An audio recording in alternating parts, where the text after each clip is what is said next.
Money Radio, good afternoon. Thank you for joining us. It is a pleasure to welcome Laura Bramnick from TalkRealEstateAZ.com. Hi, Laura. Hi, Sinclair. Laura is an attorney. She's also a real estate agent, active Arizona real estate license. She's been a real estate investor, licensed through the State Bar of Arizona, specializing in real estate, certified instructor with the Arizona Department of Real Estate, and she can help you buy or sell real estate. That's part of what you do, whether it's residential, commercial, land. And in addition to serving as your real estate agent, you can provide real estate legal advice and help in negotiations as well. Sometimes it doesn't cost more to have a real estate attorney working on your transaction. That's true. It's kind of a twofer. It's a twofer. You can contact Laura at 480-624-2705, 480-624-2705. More info at TalkRealEstateAZ.com. Laura, we've talked about distressed properties, and I know you've helped a lot of people who find themselves with distressed properties over the years. We're seeing fewer and fewer short sales and foreclosures in the valley. Yeah, and loan mods as well, although people are, still trying to get some relief. There are still a lot of people who are underwater, negative equity. Yeah, a lot of people are trying to hang on, but the clients that I'm seeing that are in more of an urgent situation are people who get transferred, have to move out of state for some reason, and they can't afford their mortgage and to pay rent somewhere else or another mortgage, and they can't rent their property out for what the mortgage payments are. And with rental property, there's more than just the rent covering the mortgage. There can be repairs. Sure. The property can be vacant in between tenants. The tenants may not pay. It can cost a lot of money to hire a lawyer to evict them, to get another tenant. Not everybody's cut out to be a landlord. So if something comes up, somebody's underwater on a property. Right. They're looking for relief. You've got a warning for us there, right?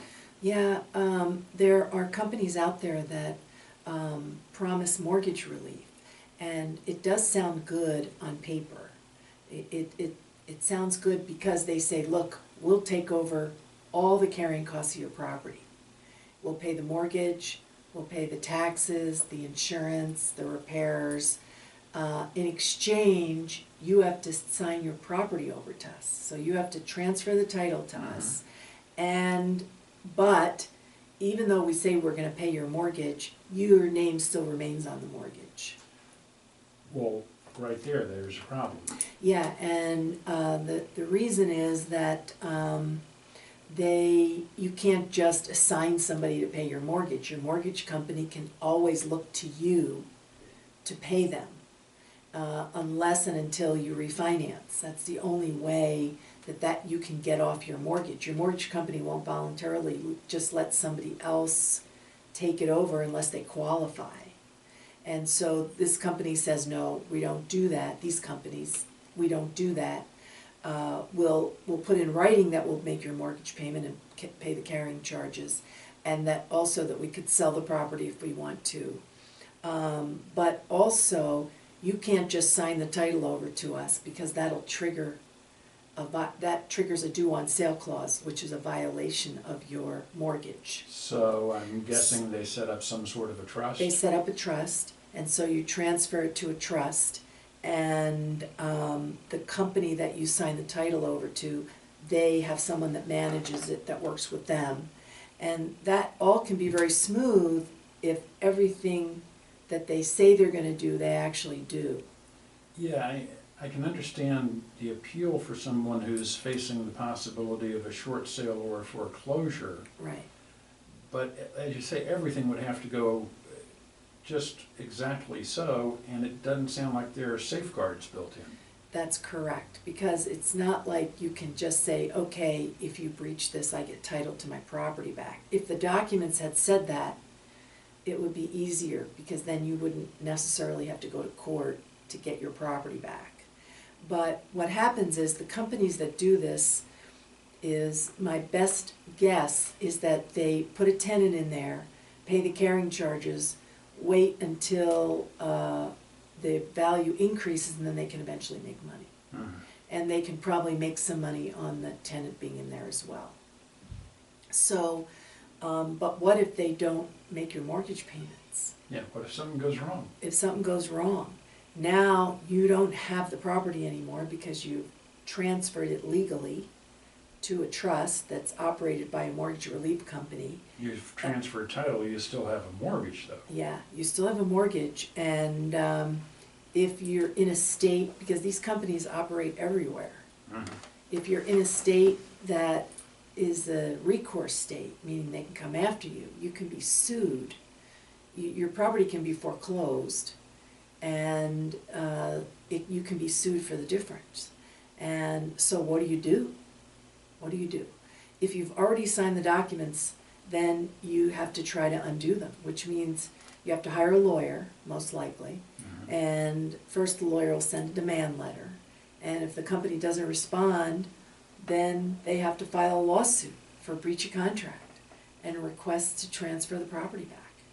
Sounds like you've run across this problem. I have run across it several times, and it is very, very disconcerting. You know, when someone thinks that, okay, well, even though my name's still on the mortgage, this is a company that's been in business for a while. They have a website, they are Yeah. incorporated, you know, I've looked them up, whatever. But the issue is not that they've necessarily done something wrong, but there's no safeguards if they breach. Right. And so here's a little bit of advice. Before signing any mortgage relief paperwork, run it past Laura Bramnick. And for that matter, you've helped so many people over the years who have been facing a distressed property situation, a short sale, a foreclosure. There are ways that you can help, but it doesn't involve signing over a mortgage to you. No, you know, you have to really be careful if you're on the mortgage, but you're not on the title. Yeah, That's a big liability. yeah. So it doesn't involve signing over that title or doing anything strange like that. That's a major issue. Laura Bramnick from TalkRealEstateAZ.com. TalkRealEstateAZ.com. If you're underwater, want some advice, call 480-624-2705. If you're buying or selling as well, Laura can help. 480-624-2705. And she does answer her own phone. 480-624-2705. Thank you so much, Laura. Thank you, Sinclair.